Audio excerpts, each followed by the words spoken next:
Hi guys, welcome to Jatai farms. ఇది మన breeder. కొంతమంది బ్రీడింగ్కి వేసే పుంజులో మెట్టతోక, రెక్క పొడవు, నడుంబారు లేదా రిచ్చువాటం ఇటువంటి క్వాలిటీస్ ఉండాలని చెప్పి చూస్తారు.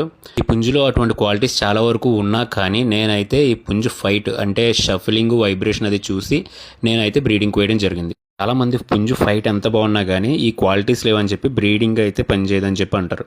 నా వరకు వస్తే అన్ని క్వాలిటీలోని పుంజు దొరికితే ఎక్సలెంట్. ఒకవేళ అలా కాకపోతే ముందు ఫైట్ చూసి ఏ క్వాలిటీస్ అయితే మిస్ అవుతున్నాయో ఆ క్వాలిటీస్ నేను పెట్టల్లో ఉండే విధంగా చూసుకుంటాను.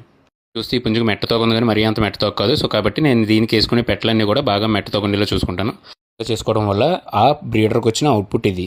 సో ఇలాగ మనకి ఎప్పుడైతే పుంజులో కొన్ని క్వాలిటీస్ మిస్ అవుతాయో, పుంజు ఫైట్ బాగుంటే దాన్ని మనం ఓకే చేసుకుని ఆ క్వాలిటీస్ని మనం పెట్టలో ఉండేలా చూసుకుంటే మనకు మ్యాక్సిమం మంచి క్వాలిటీ అవుట్పుట్ వచ్చే అవకాశం ఉంటుంది. లో 4 వస్తే 3 సేల్ చేసి ఇది నాకు కావాలని బ్యాక్ ఉంచుకున్నాను అనమాట. ఇలా పుంజులోని పెట్టలోని క్వాలిటీస్ బ్యాలెన్స్ చేసుకోవడం కరెక్టా, అన్ని క్వాలిటీస్ పుంజులోనే ఉండాలనేది మీ ఒపీనియన్ ఏంటంటే కామెంట్ చేయండి. Thank you.